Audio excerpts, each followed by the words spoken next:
For a conversation on how Medicaid expansion saved lives, please welcome Dr. Blythe Adamson, Senior Quantitative Scientist at Flatiron Health, and Dr. Yousuf Zafar, Associate Professor of Medicine and Public Policy at Duke Cancer Institute and Sanford School of Public Policy. Here to lead the conversation, welcome Atlantic staff writer Olga Khazan. Thank you all. So we've heard all day about exciting breakthroughs in cancer treatment, but one thing that often gets overlooked is that you can't necessarily get access to treatment unless you have insurance. And one of the most important sources of insurance for low-income people, as many of us know, is Medicaid. And currently, 14 states have still not expanded Medicaid under the Affordable Care Act. This has been going on for years now. States have been slowly rolling it out. And so today we're going to talk a little bit about what the consequences of this lack of Medicaid expansion really is. So first I wanted to start with a personal story from you, Yousuf. Can you tell us a little bit about your patient, Sylvia, and what happened with her? So Sylvia is an example. I think what happened to Sylvia could very much be described by the term that Ibram just used, metastatic racism. I think Sylvia's experience was really embedded in what has, and many argue is a racist policy of non-Medicaid expansion. So I'm a medical oncologist. I treat patients with gastrointestinal cancers, colorectal cancer, and pancreatic cancer. And Sylvia is a patient of mine who was diagnosed with metastatic stage 4 pancreatic cancer. At the same time that she was diagnosed, as she got sicker, she wasn't able to go to work. She lost her job. And with that, her insurance coverage. So Sylvia applied for Medicaid in the state of North Carolina, one of those 14 states that has yet to expand Medicaid access. She was told that she earns too much to be eligible for Medicaid. At the time, Sylvia earned $18,000 a year. In order to be eligible for Medicaid in North Carolina, she'd have to drop her annual income to around $8,000 a year. So because she wasn't able to gain insurance coverage, she quickly racked up thousands of dollars in medical debt very quickly over the course of a few weeks, and was thinking thoughts like, should I eat today or should I go get my cancer treatment? And Sylvia, I think, is an example of just one patient out of many thousands and thousands who have similar experiences because of limited access and high costs of care. And what are some of those, so zooming out to the big picture a little bit, what are some of the disparities that we see in cancer outcomes because of a lack of coverage? We see patients being diagnosed with later stages of cancer. We're seeing patients more likely to die of cancer, of not getting appropriate treatment, all because of racial differences at the surface, but really as a result of access. So let me give you an example. There's a really interesting study that looked at risk of dying of prostate cancer among black and white men. So if you look at a nationally representative sample of men with prostate cancer, you see that black men are significantly at greater risk of dying of prostate cancer. Now, in the same country, in the US, look at a health system where access is, at least theoretically, equalized, the VA health system, where regardless of race, you should have access to the same health care. In that population, white men and black men are at equal risk of dying of prostate cancer.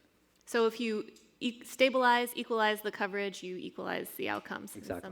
Okay. Well, Blythe, tell us about what you discovered when you looked at the data as to how Medicaid expansion can actually improve some of these outcomes. Absolutely. So as a health economist and data scientist at Flatiron Health, I have access to the medical records for more than 2 million cancer patients in the United States. And I had been really frustrated that seeing racial disparities described over and over and over again and not really having any evidence of what tools do we have in policy to make things better. And the Affordable Care Act, Obamacare, it had goals to improve healthcare access, quality, and equity. And so I wanted to design a study with colleagues from Yale and other scientists at Flatiron to test this hypothesis of, did Medicaid expansion reduce racial disparities? And we looked at just one specific measure, which was the time from the day you receive this advanced diagnosis of cancer to when you start your first-line treatment, when you actually can get the medicine that you need. And what we found was that without Medicaid expansion, that white patients were being treated much sooner than Black patients with advanced cancer. And then we found that with Medicaid expansion, that racial disparity was practically eliminated and no longer a significant difference in the timely treatment of Black and white patients. Wow, so it actually reduced the disparities. It did, and Wow. really supports exactly the prostate study example of Veterans Affairs providing equal access. Because this is the working poor. It's people who are just above the federal poverty line. Yeah. So they're, earning a small income, but do not have this employer-provided health insurance. Yeah. Well, and cancer, obviously, it's a very expensive condition to treat. The medications themselves often cost thousands of dollars. I wanted to talk a little bit about financial toxicity, this term that you have, and what is, there's this interesting statistic that came out not long ago that something like 42% of cancer patients drain their life savings as they recover from cancer. What does that money go toward? Like, even if you have insurance, where do you end up spending all that money? That money goes everywhere. It goes to paying for insurance, for premiums, for deductibles, for copays. It goes to paying for transportation, special diets, wigs. It decreases by time off work, where patients and family members have to take time off work to shuttle their loved one or themselves back and forth to treatment. So what we're seeing more and more is that even though patients have insurance, as you said, that insurance itself is expensive for patients. The median deductible, the amount that you have to pay before your insurance kicks in, is now not in the hundreds of dollars per year, but thousands of dollars per year. And if you think about it, the median income in the U.S. is in the range of $50,000 to $60,000 a year. A few $1,000s is a tremendous amount of money for most of the people in this country. And insurers, as you said, are actually shifting some of that cost onto the patient through higher deductibles. Through higher deductibles and copays. Overall, the concept is called cost sharing, where cancer is expensive because drugs are getting more expensive. The treatments that we have for our patients are better than they were 10 years ago, but they cost orders of magnitude more than they did 10 years ago. And so insurance companies are now saying, well, we need patients to bear a greater portion of that. And so that cost is getting shifted over to patients, and our patients can't afford it. So you live in a non-expansion state and practice in a non-expansion state, North Carolina. What are the types of things you hear on the ground from your local legislature when it comes to why the state still has chosen not to expand Medicaid? Well, what I'm really fortunate to have in North Carolina is actually state leadership that is very much for expansion, ironically. So our Secretary of Health and Human Services has been a huge proponent of Medicaid expansion, as is our governor. Unfortunately, in our state legislatures where it gets caught up. And I'm not sure specifically in North Carolina, but in any of these states, I think the argument is often, well, it's expensive. It's a burden to everyone else in the state to help pay for somebody else's health care. And to me, that is not an adequate argument as to why we shouldn't expand access to healthcare. Do you guys say, you both work on obviously really big data sets and use data to, help inform policy decisions. Do you think, I do feel like we have enough data now to see that Medicaid expansion works. What do you think it's going to take in order to really get the rest of these states to expand? I agree with you. The evidence is there. We've now entered a time with data where we have access to be able to interpret things in real time. Historically, we would design a policy with the best intentions, but policies can often have unintended consequences. There can be winners and losers.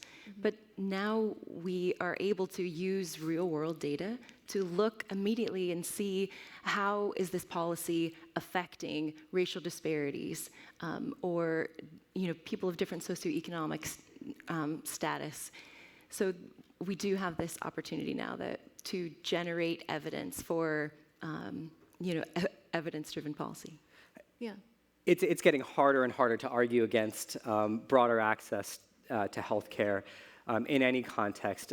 I mean, Blythe's study is a great example of that. You get earlier access to cancer treatment. We see resolution of racial disparities. We see resolution of income disparities. And actually, there's studies that have asked, is there any harm to Medicaid expansion through overuse of healthcare? And for the most part, we're not seeing that either. What about the emergency room study in Oregon? So that was really interesting, right? So what you're referring to is the Oregon Health Experiment, which was not a part of ACA Medicaid expansion, but what they found was that as they had a lottery to lottery patients into expanded Medicaid access, and what they found was that access to emergency room visits spiked initially. That happened for a very sad reason, if you think about it, right? These are patients who were afraid to walk through the doors of healthcare. And all of a sudden, they felt that they could, and so they did. And where did they go first, not having established healthcare anywhere else, was the emergency room. Since then, we have seen other studies that might counter that if you establish care, maybe there's an initial spike, but once you establish care, that evens out. Right. And there was like a pent-up need almost for healthcare. Exactly. Yeah. And I think there's a similar pent-up need for prevention services too. A lot of the racial disparities that we're seeing are a result of differences in screening rates or other prevention services, which explains why we're seeing African American patients being diagnosed at later stages. Yeah. And so as people have more earlier access to care and ability to be screened more, then there'll be more equity in their opportunity to be treated early with medicines that can extend their lives. Right. So cancer is such a stressful diagnosis to get. How does the stress of, how do you see that among your patients, the stress of cost and paying for it all? How does that figure into their treatment and their recovery? Not being a patient, I can't speak for one. The patients in the room know better than I, but I will tell you, I see it in their faces, I see it in their actions. When I first started in this field of the financial toxicity of cancer, it happened because patients were coming to me around the time of the recession, and they were asking me things like, can I get a drug that's less expensive? Yeah. No offense, but can I see you less frequently? Huh. And this was all because, despite having insurance, they couldn't afford everything that was happening along with their care. There is a great deal of stress that happens that I don't hear about. And that's the part that concerns me, because I can't do anything about it if I don't hear about it. And finances is only one piece of that. Right. Well, there is a prolonged, protracted election going on. Candidates are campaigning and trying to come up with the best health policies. If you guys had the ear of the candidates right now, what would you be telling them? What would you be advocating for to be in their health policies? Well, I can't speak to the politics, but what I've seen from the experiences of real cancer patients who are living in these times of uncertainty in their health insurance is that if things went back to the way they were and the Affordable Care Act was repealed, that we would absolutely expect racial disparities to worsen over time. And the gains that we had seen in eliminating racial disparities between Black and white patients, getting access to timely cancer treatment, a lot of those gains would probably be depleted. Let's first stick with the Affordable Care Act for a minute. I feel like the Affordable Care Act was not everything that it was billed to be. I mean, I'll tell you, in full disclosure, I am not a Democrat. I'm a socialist, which means that I don't feel like the Affordable Care Act went far enough. Well, I guess that's it. I can't run for office, right? So, to answer your question, if I had to talk to the candidates today, ideally, in the ideal state, I would want something like Medicare for all. But I have to ask, is our country ready for that? Do we have the culture in our country of Medicare for all when we can't even get Medicaid for those who need it, right? So yes, I think that's the ideal state. My guess is we're probably going to end up, if we go any further than where we are now, in some place around the Medicare for all who need it. I see.